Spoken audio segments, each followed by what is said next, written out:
Hello everyone, welcome back to my YouTube channel. मैं किता আপোনালোক সকলোকে মই YouTube চেনেললৈ পুনৰবাৰ স্বাগতম জনাইছো। তো গাইজ আজি মই লৈ আহিছো আপোনালোকলৈ চিকেন ড্ৰাই ফ্ৰাই ৰেচিপিটো যদি আপোনালোকৰ ভাল লাগে তেতিয়াহলে আপোনালোকে এটো ঘৰত ট্ৰাই কৰি চাব পাৰে। ৰেচিপিটো বনাবলৈ যি উপকৰণৰ প্ৰয়োজন হ'ব মই সেইখিনি প্ৰথমতে আপোনালোকক দেখাই লওঁ। চাব পাৰে আপোনালোকে মই এনেকৈ ডাঙৰ আকাৰত বিলাহী কাটি লৈছো, ক্যাপসিকাম ডাঙৰকৈ এনেকৈ পিয়াজ কাটি লৈছো, সৰুকৈ এনেকৈ আদা কাটি লৈছো মই, কেঁচা জলকীয়া দুফালকৈ এনেকৈ কাটি লৈছো। ইপিনে আছে আপোনাৰ আদা নহৰুৰ পেষ্ট, লগতে হালধি গুড়ি, সৰু চামুচেৰে এচামুচ চিকেন মছলা, সৰু চামুচেৰে এচামুচ জলকীয়া গুড়ি, এয়া হৈছে গৰম মছলা, লগতে জিৰা পাউডাৰ, ডাঙৰ চামুচেৰে এচামুচ সয়া সস, ডাঙৰ চামুচেৰে 2 চামুচ টমেটো কেচাপ, আধা কাপ ময়দা আৰু এয়া এচামুচ কৰ্ণফ্লোৰ। প্ৰথমতে মই চিকেনখিনি এনেকৈ বইল কৰি ৰাখিছো। ইয়াত মই গোটেইখিনি মছলা এড কৰিম, লগতে ময়দা, কৰ্ণফ্লোৰ আৰু সসখিনিৰো আধা মই ইয়াত এড কৰিম। এয়া মই ময়দা আধা কাপটো এড কৰিলো। এতিয়া মই গোটেইখিনি মছলাও ইয়াত এড কৰিবলৈ গৈ আছো। এয়া মই চিকেন মছলা এড কৰিলো, ইয়াত জলকীয়া গুড়িখিনি এড কৰিলো,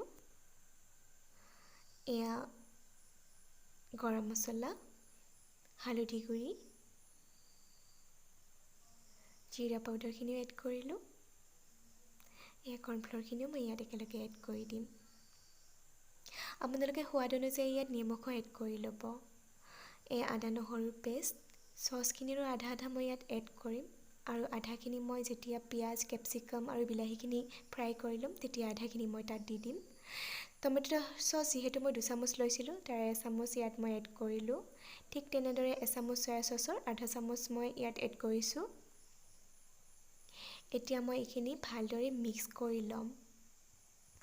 মিক্স কৰা মোৰ হৈ গ'ল। এতিয়া মই এইখিনি আধা ঘণ্টাৰ কাৰণে ঢাকি ৰাখি দিম। আধা ঘণ্টা হৈ গ'ল।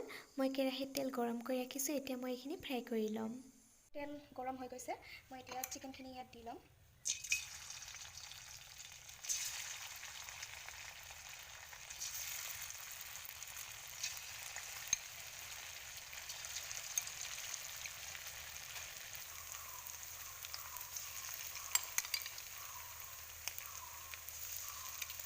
এপিচকৈ গোটেইখিনি আপোনালোকে এনেকৈ ভালদৰে ফ্ৰাই কৰি ল'ব। যেতিয়ালৈকে ৰঙচুৱা নহয় তেতিয়ালৈকে ফ্ৰাই কৰি ল'ব। মই চিকেনখিনি ফ্ৰাই কৰা হৈ গ'ল। এতিয়া মই এইখিনি প্লেট এখনত উলিয়াই ৰাখিম।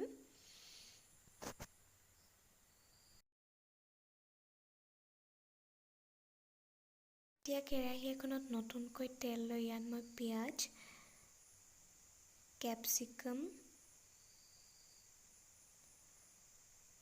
সৰুকৈ কাটি লোৱা আদাখিনি, কেঁচা জলকীয়াখিনি, বিলাহী আৰু লগতে অকণমান নিমখ দি ল'ম।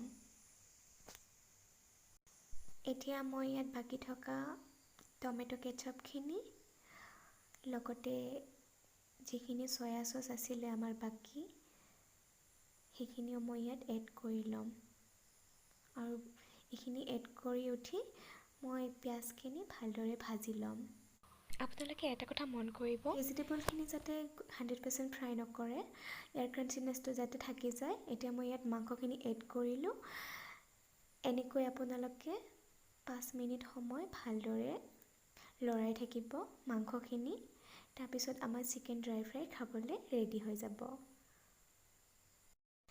5 মিনিট হৈ গ'ল। এয়া আমাৰ চিকেন ড্ৰাই ফ্ৰাই খাবলৈ একদমেই ৰেডি। তো গাইজ এয়াই আছিলে আজিৰ আমাৰ ৰেচিপিটো যদি ভাল লাগিছে তেন আপোনালোকে ঘৰত ট্ৰাই কৰি চাব পাৰে। লগতে মোৰ ভিডিঅ'টো লাইক কৰি দিব যদি ৰেচিপিটো ভাল লাগিছে, লগতে মোৰ চেনেলটো ছাবস্ক্ৰাইব কৰি দিব। তেতিয়াহ'লে আজিলৈ ইয়াতে এৰিছোঁ দেই। থেংকছ ফৰ ৱাচিং।